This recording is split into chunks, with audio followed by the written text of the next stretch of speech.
Good morning.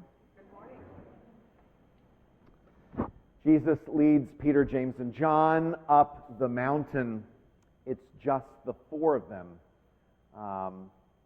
Peter, James, and John would, of course, have no idea what it was that they were going up there for.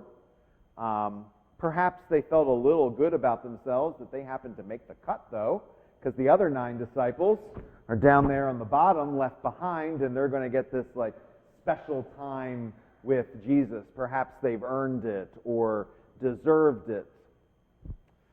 They get up there, and no matter what was probably going through their mind about what was about to transpire, they probably could never have imagined in their wildest dreams what did happen when Jesus, his earthly form falls away and his heavenly form in all of its glory, bright, white, shining glory, shows before them. And with Jesus shows up Moses, who's been dead for 1,500 years. That's something. And then Elijah shows up, and he's been dead for about 850 years. That's something. You got Jesus and 2 old dead guys. And think for a moment, just what would you do if you were Peter in this situation? How would you handle this? How would you process this? What would be the next thing you would say or do? Because what Peter says is, Lord, it's good for us to be here, and if you'd like, I can build us 3 tents, one for you and one for Moses and one for Elijah. In Matthew and Luke version of the story, they add, Peter did not know what he was saying. You ever say something and you're like, why did I just say that? I always think of Baby in Dirty Dancing. I carried a watermelon. Carried a watermelon. Why did I say that? With all that is going on, Peter decides, got to do something. I got to do something. I can't, maybe I can't handle what's going on. Maybe I just don't want to handle what's going on. What the ramifications of Moses and Elijah showing up with Jesus, bright shining like the sun. I can't handle that. I need to make a trip to Home Depot. I need some wood. I need a circular saw. I need some wood screws and a screwdriver. I need some shingles and some roofing nails and a hammer. Okay, I got to do that. That'll take a couple of hours. Then I'll come back up the mountain. Then I'll build these tents. And surely, after he was done building these little huts, he'd be like, all right, this one needs an addition on the side of it. And we need some landscaping coming out. He needs to, do something to keep himself from taking this all in. I always, we get this, the story of the transfiguration of Jesus at least twice a year. And I always think of Esther DeWall, incredible Christian writer, thinker, written a jillion books. And 25 years ago, her husband was dean of Canterbury Cathedral. One of the most magnificent places that was ever constructed for Christian worship. It's 1,000 years old. It is just vast, vast, vast. If you haven't been, you gotta go. And she said that when her husband was dean, she would just hang out in the cathedral. I think I would too. And she would watch the tourists come in with their head down. Or there would be a little plaque on the wall. This window was made in 1340, and they'd go over to the plaque. And then they go to the next plaque. Instead of beholding the wonder of this place, they would just move from little plaque to little plaque because that was easier than dealing with the magnificence of the whole thing that was built for the magnificence of this God. It's so much easier to do something. It also makes me think, some of you may know what's been going on in Kentucky this past week and a half at Asbury University. You may have seen it on the news or on social media. Not this past Wednesday, but the Wednesday before that. Asbury University is a Methodist university. It's kind of it's a neat place, Wilmore, Kentucky. And because it's a Christian university, they have chapel as part of their regular college life. They have chapel 3 times a week, Monday, Wednesday, and Friday. They were finishing up their regular, normal chapel service. There wasn't anything particular special about it. I watched it, the recording of that service much later, and it was fine. It wasn't great. It was just normal. But after the service, some people just stayed to sing and pray, and everyone dispersed, and then everyone came back. Students were raising their hands, asking their professors, "Can I go back to the chapel? Can I go back to the chapel?" And so a dozen of them came back, and then 100 of them came back, and then 500 of them came back, and pretty soon the place was full again. And there's been a worship service that has been going on 24 hours a day from last Wednesday until today. School canceled classes. People have been coming from all over the country, all over the world. Revival at Asbury. A famous preacher, evangelist called up and said, I'll come and I'll preach some sermons. It'll be great. And the college said, "Thank you. You're welcome to come and sit in a pew. But our kids have this." Entirely student-led, or entirely God-led. God leading the students. It's incredible. If you haven't seen it, you got to Google it.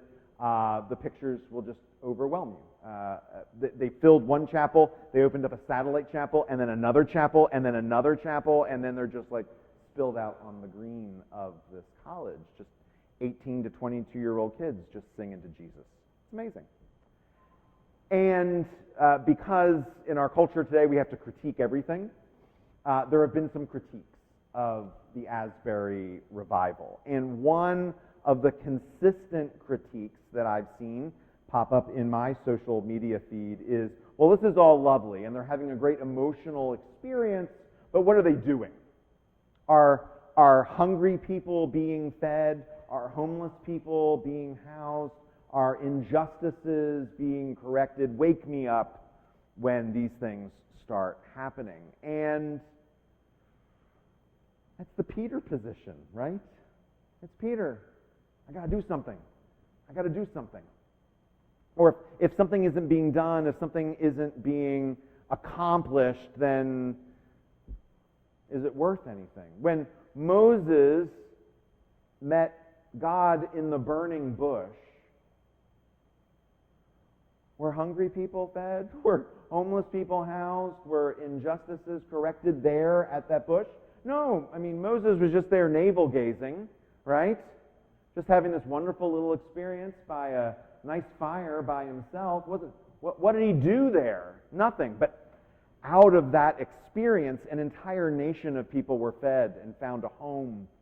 And an entire nation of slaves became a people who were free. It took a few moments of just being before something incredible could happen. It is okay to just be. We do not have to always do something.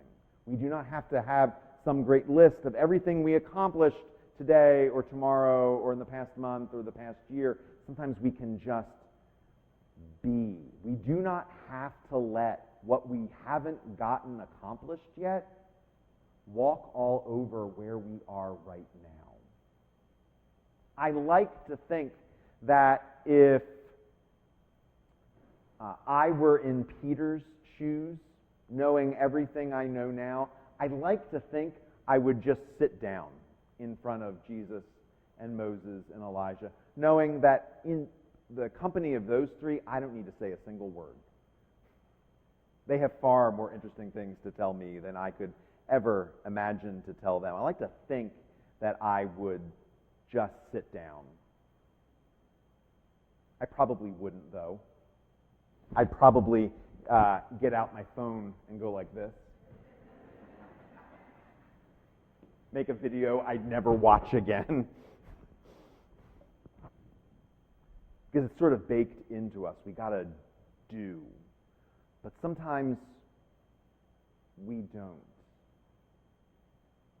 It is okay to just sit with your sorrows, or to sit with your anger, or to sit with your frustration, or to sit with your joy.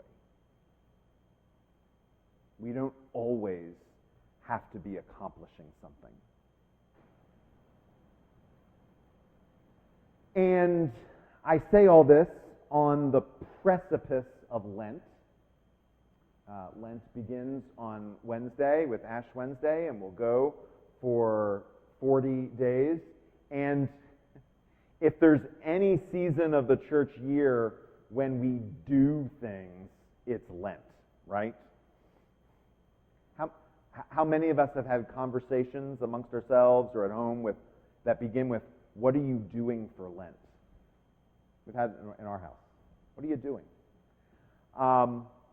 And so here's my suggestion for you, knowing after experiencing today's story of the Transfiguration, my suggestion for you is not to do anything, but to find moments and experiences that you can be with God. Now, the irony of that is if you're going to find moments and experiences, then you are going to be doing something. But my suggestion to you is to not focus on the doing and to focus on the being. So if you are planning on giving up chocolate for Lent, and I know a lot of us do, don't do that. But if you aren't eating chocolate, don't eat chocolate with God. When you have that moment where you're like, I really want some chocolate ice cream, or you're offered chocolate, I could really, just once, sit in that moment with God. Some of you will resolve to read the Gospels through Lent, or read the New Testament through Lent, or read the Psalms through Lent. And my suggestion to you is don't do that. But when you're reading the Gospels, or the New Testament, or the Psalms, to take those moments and be with God and those sacred stories. You'll probably have seen that one of the things we're doing at St. Mark's is I'm putting out a daily email with various scriptures and prayers that go along with an Anglican rosary. Perhaps you've already bought your Anglican rosary or picked up one of the free ones or signed up for the email that's going to come out. And my suggestion to you is don't do that. But when you pick up your Anglican rosary and the daily email, is to take that moment and be with God. Take that moment, unlike what Peter did, and unlike what I think I would have done if I were in Peter's position, sit down in front of Jesus and Moses and Elijah and be. There's one of the great classic books of the Christian tradition is The Practice of the Presence of God, written by a monk who's just simply known as Brother Lawrence. He lived kind of an unremarkable life. He was a soldier, then he got injured and he couldn't be a soldier anymore, and he couldn't dig ditches, and he couldn't work in the field, and so he became a monk. Because what else are you going to do, right? So he becomes a monk, and he wasn't educated, so he couldn't also become a priest. He had to sort of be a lay monk, and he had this thing called practicing the presence of God, where in every moment of the day, he lived that moment with God. And, probably one of the most uneducated people in the whole monastery, but wouldn't you know it, people came from miles and miles and miles, like Asbury University, to come and sit at Brother Lawrence's feet and to learn how he did it. And if you read his little book, it will take you an hour to read it. It's that short and that simple, is he just lived each moment with God. Famously, his job in the monastery was to wash the dishes. This guy whose book survived hundreds of years was a dishwasher. And what he did was every dish he washed with Jesus. And if there was a thing on the floor that needed picked up, he picked that thing up off the floor with Jesus. And so this Lent, whatever it is that you do, whatever it is that we do, don't just do it, but be